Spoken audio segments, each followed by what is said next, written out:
ये संस्था, इस संस्था का जब चुनाव आपने किया कि उत्तर प्रदेश के उन बटुकों को, उत्तर प्रदेश के उन विद्यार्थियों को जो पढ़ना तो चाहते हैं लेकिन अभाव के प्रभाव में भटक न जाए और अभाव के प्रभाव में अपनी विद्या अधूरी न छोड़ दें, उनको प्रोत्साहन मिले।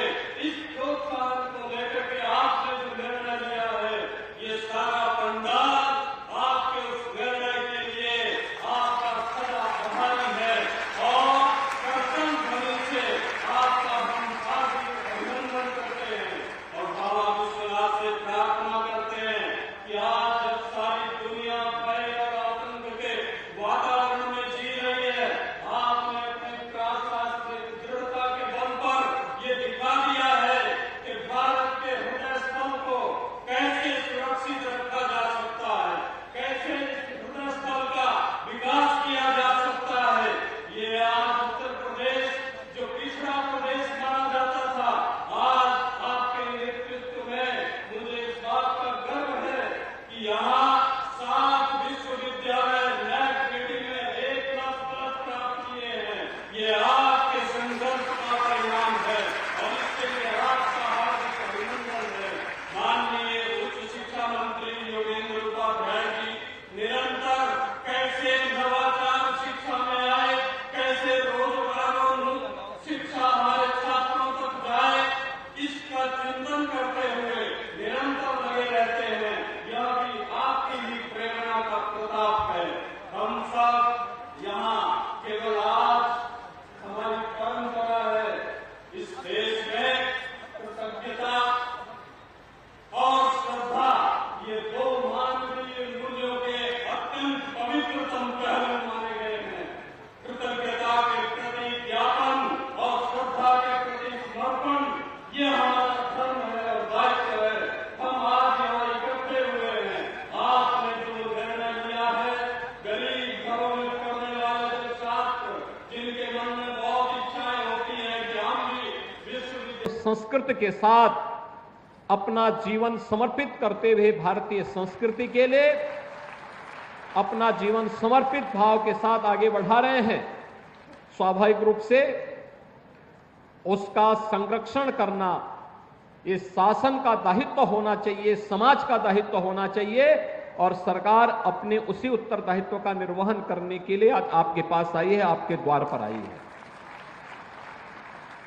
इन सभी छात्रों के लिए अभी तो हम लोगों ने घोषणा की है और हम लोगों ने आगे से व्यवस्था करने के लिए हम व्यवस्था करने जा रहे हैं कि अब संस्कृत विद्यालयों में हम ऐड उन्हीं संस्थानों को देंगे जो अपने यहां छात्रावास की व्यवस्था निःशुल्क छात्रों के लिए करेंगे और खाने पीने की व्यवस्था करेंगे।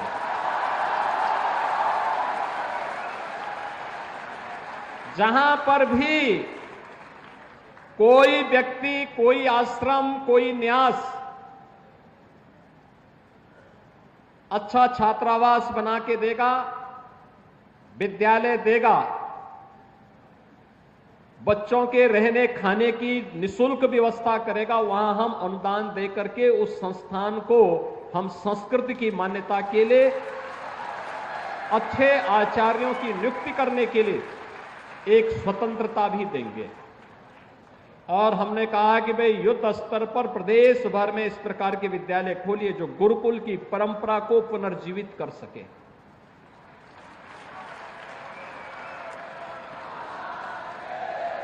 क्योंकि ये परंपरा ही हमारी वास्तविक ताकत है। इस परंपरा ने ही भारत को विश्व गुरु के रूप में स्थापित किया। इस परंपरा के कारण ही विपरीत परिस्थितियों में भी भारतीय संस्कृति, हमारी सनातन संस्कृति तमाम झंझावतों का मुकाबला करते हुए भी आज जीवित बनी हुई है, सुरक्षित है और दुनिया का मार्गदर्शन करने के लिए आज प्रधानमंत्री मोदी जी के नेतृत्व में उठ खड़ी हुई है।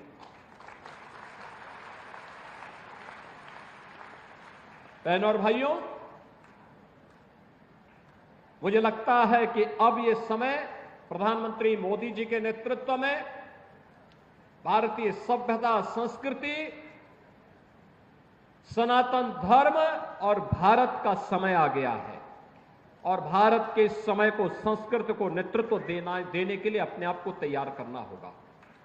इसके लिए आज मैं आपके पास आया हूं। अभी ये स्कॉलरशिप प्रथमा से लेकर के, प्रथमा के बच्चों को अब तक स्कॉलरशिप नहीं मिलती थी। हमने कहा नहीं भी, उन बच्चों को भी स्कॉलरशिप दीजिए। संपूर्णानंद संस्कृत विश्वविद्यालय सबसे पुराना विश्वविद्यालय, यहां के बच्चों को स्कॉलरशिप नहीं मिलती थी। हमने कहा नहीं, वहां पर पहले व्यवस्था वहीं से शुरुआत करनी है। और आज इसीलिए हम लोग आए हैं। इसलिए सभी बच्चे अपना अकाउंट जिन लोगों ने खोल लिया है और जिन्होंने अपने फॉर्म भर लिए हैं, उनका स्कॉलरशिप कल तक उनके अकाउंट में पहुंचेगा। जिन्होंने नहीं खोला है वे भी तत्काल लग करके अपना अकाउंट खोलेंगे। माध्यमिक या उच्च शिक्षा विभाग, उत्तर प्रदेश शासन इसको देख रहा है। वे स्वयं इस बात को सुनिश्चित करें कि हर एक बच्चे का स्कॉलरशिप के लिए अकाउंट खुल जाए और ऑनलाइन उनकी स्कॉलरशिप उनके अकाउंट में वर्ष में 2 बार जाती रहे, जिससे उसको इधर उधर कहीं भी अपने कार्यों के लिए इधर उधर जाने की आवश्यकता न पड़े। इसके बाद संस्कृत में विशेष शोध के लिए, संस्कृत केवल देववाणी ही नहीं है, बल्कि यानी केवल यह इस लोक और परलोक में ही संवाद का माध्यम नहीं है, देवगणों से इस संवाद का माध्यम नहीं, बल्कि ये भौतिक जगत की तमाम समस्याओं का वैज्ञानिक रीति से सुलझाने का एक माध्यम भी बने। इस पर शोध करने के एक विशिष्ट कार्यक्रम को आगे बढ़ाने की आवश्यकता है। आपने देखा होगा, हम लोगों ने काशी हिंदू विश्वविद्यालय में एक वैदिक विज्ञान का एक केंद्र बनाया है। वैदिक विज्ञान का एक केंद्र भारत की प्राचीन संस्कृति पर विशिष्ट शोध को बढ़ावा देने के लिए, और मुझे लगता है संस्कृत को इसके शोध का केंद्र अपने आप को बनाना पड़ेगा। और मैं आप जो भी संस्कृत में विशिष्ट शोध की अपने थीसिस लिखेंगे, कुछ अच्छा कार्य करेंगे, मैं उनको, उन सभी आचार्यों को, उन सभी छात्रों को इस बात के लिए आश्वस्त करता हूं कि उनके लिए एक अच्छी स्कॉलरशिप की हम घोषणा करने जा रहे हैं, जिससे वो बेझिझक अपनी वृत्ति की चिंता किए बगैर सरकार उसकी व्यवस्था देख सके। और एक निश्चित समय के लिए हम उसको स्कॉलरशिप देंगे, 2 वर्ष के लिए, 3 वर्ष के लिए, जो इन 3 वर्ष के अंदर बिना किसी चिंता के वह अपने शोध के कार्य को आगे बढ़ा सके और इसके माध्यम से वह भारतीय संस्कृति के मूल तत्व को दुनिया के सामने रख सके। यह आज की सबसे बड़ी आवश्यकता है। सज्जनों, जब हम संस्कृत की बात करते हैं तो मैं यहां पर महर्षि अरविंद की कुछ बातों को आपके सामने रखना चाहता हूं। एक बार उनसे पूछा गया कि भारत का सबसे बड़ा खजाना क्या है। महर्षि अरविंद बचपन में ही उनके पिता ने उन्हें पढ़ाई करने के लिए इंग्लैंड भेज दिया था, विदेशों में पढ़े थे। लेकिन जब वापस आए, भारत के बारे में उन्होंने जानकारी ली, भारत के मूल तत्व को उन्होंने जाना, तो उन्होंने पहले ब्रिटिश हुकूमत की चाकरी करने से इनकार कर दिया। फिर उन्होंने कहा कि मैं भारत के लिए कुछ विशिष्ट करूंगा। इसके लिए वह क्रांतिकारी अभियान के साथ जुड़े और बाद में पांडिचेरी में जाकर के एक आश्रम बना करके भारत की आध्यात्मिक परंपरा को आगे बढ़ाने के लिए अरविंद आश्रम के माध्यम से उन्होंने अपने कार्य को आगे बढ़ाया। महर्षि अरविंद से जब पूछा गया कि आखिर क्या है भारत का सबसे बड़ा खजाना, तो उन्होंने कहा कि अगर कोई मुझसे पूछे कि क्या है भारत का सबसे बड़ा खजाना, उसकी सबसे बड़ी विरासत क्या है, तो मैं बिना किसी संकोच के जवाब दूंगा कि संस्कृत भाषा और उसका साहित्य हमारा सबसे बड़ा खजाना है। यह एक शानदार विरासत है और जब तक हमारे लोगों के जीवन को प्रभावित करती है, तब तक भारत की मूल प्रतिभा बनी रहेगी। यह यानी एक वह ऋषि जिन्होंने भारत की स्वतंत्रता का उद्घोष पहले ही कर दिया था, 1947 के पहले ही जिन्होंने कह दिया था कि जिस दिन मेरा जन्मदिन होगा आगामी कुछ वर्षों में उस तिथि को यह भारत आजाद भी होने वाला है। ऐसे महर्षि अरविंद संस्कृत के बारे में इस प्रकार के उदात्त विचारों को हम सबके सामने रखते हैं।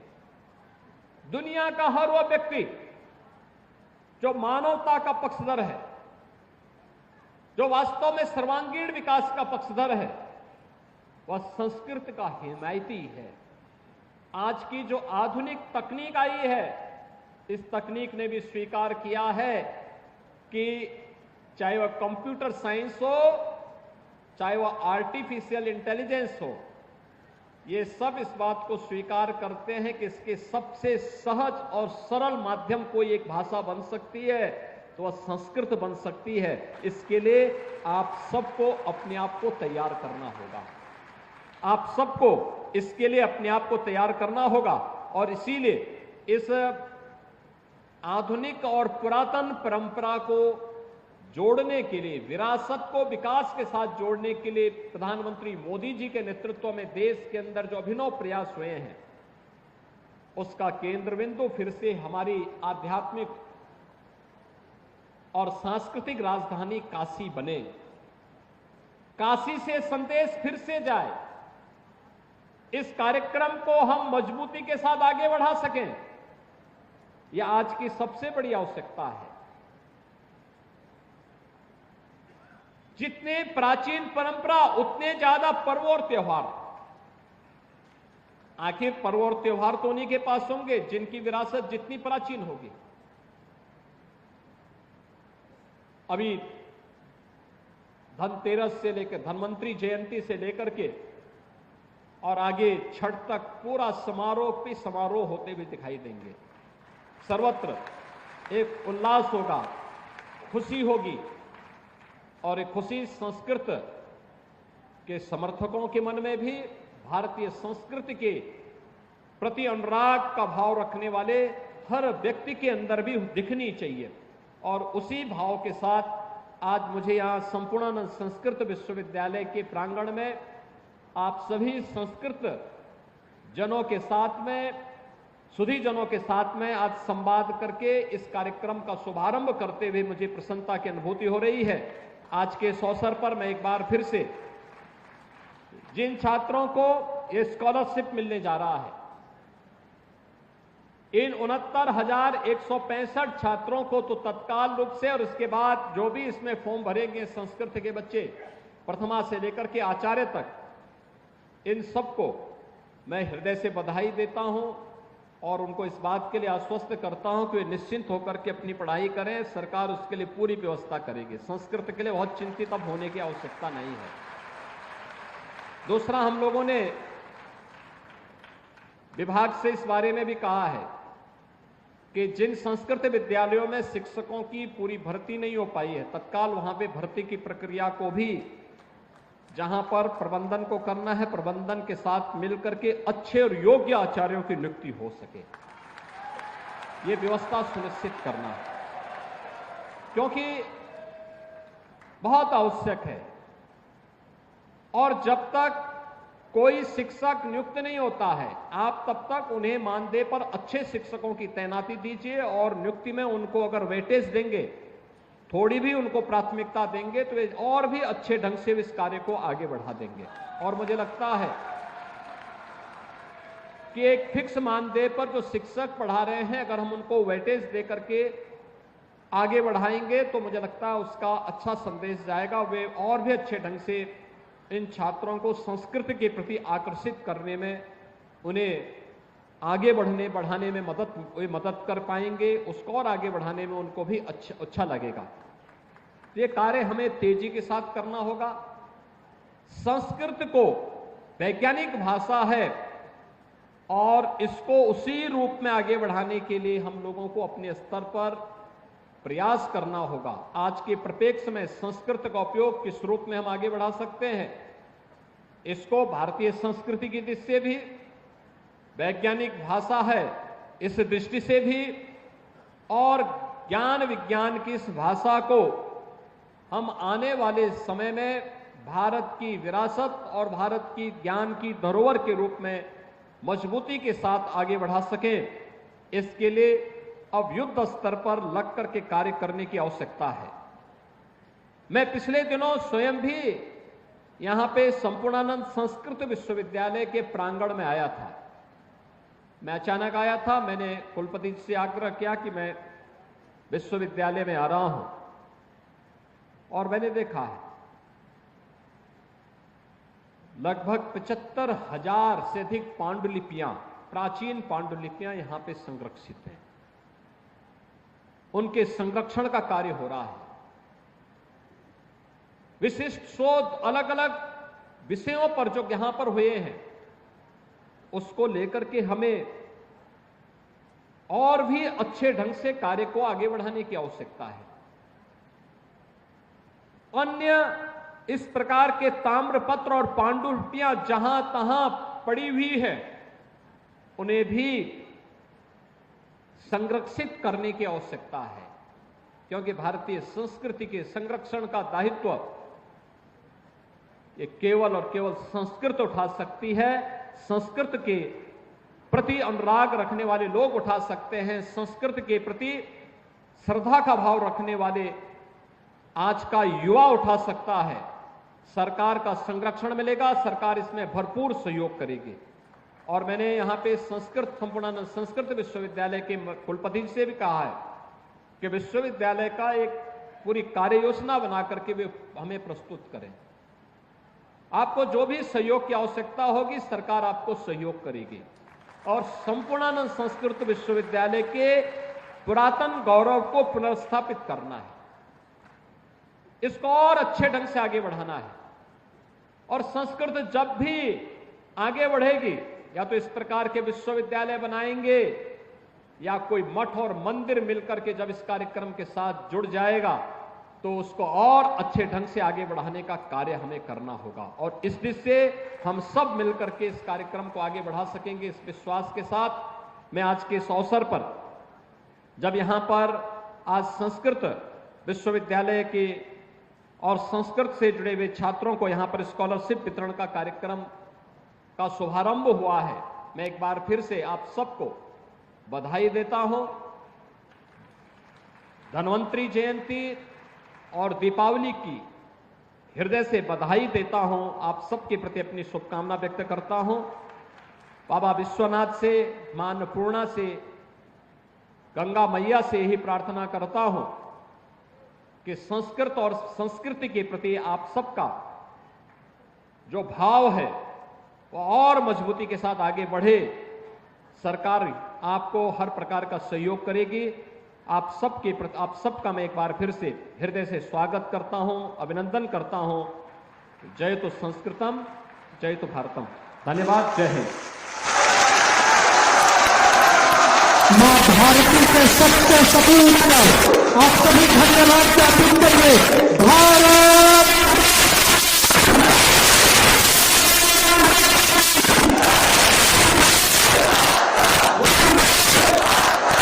इसी के साथ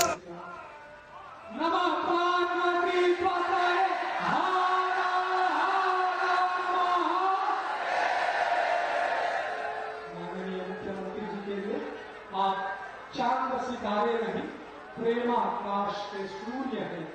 मानवता की भूमि पर देखूं, सचमुच पावन पर्व है। तभी तो संपूर्ण राष्ट्र को आप पर बहुत गर्व है। माननीय मुख्यमंत्री जी, हम सभी के अभिभावक, हम सभी से विदा लेते हुए जोरदार तालियां बजा के आप सभी आभार प्रकट करें। बहुत बहुत धन्यवाद माननीय। आप सभी अपने स्थान पर बैठे रहेंगे, कोई जारी